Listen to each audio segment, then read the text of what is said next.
Surrounded by buildings on all sides, stood an undersized establishment with its front facing adjacent to a residential tower. It was an electronics store.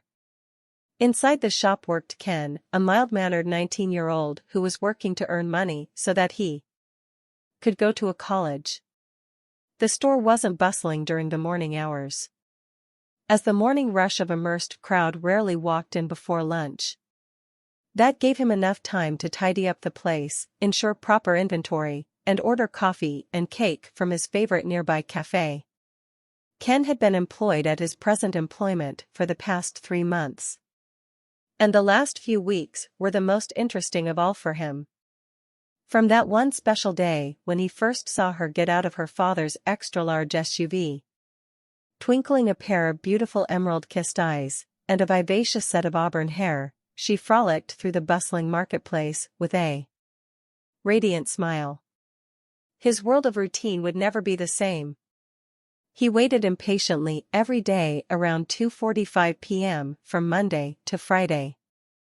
Weekends were a different case altogether, as the tiny shop used to be filled with patrons on Saturdays till Sunday afternoon, looking to get festive deals on cell phones, finding the time to gaze out of the large glass pane covering the front of the shop was a bit rare to come by.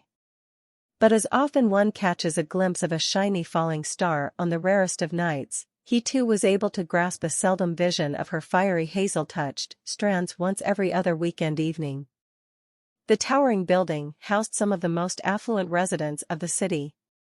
Its rental apartments commanded an impressive position in the city's most sought-after property list. One of the residence's limo drivers was a regular at Ken's shop and eventually became a good friend of his boss and him. He once mentioned that the rent, for a 2-bedroom apartment in the building, was more than what he made in 2 months, and he did make a lot being a chauffeur and a personal bodyguard. Hearing that made Ken let go a little of the enthusiasm he had for his mesmerizing rendezvous every afternoon.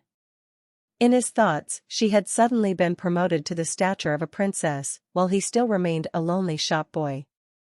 And it wasn't until last week, and that too on a Saturday night, that, while passing his shop, she actually stopped and looked at the front glass display that Ken had taken 2 days to decorate.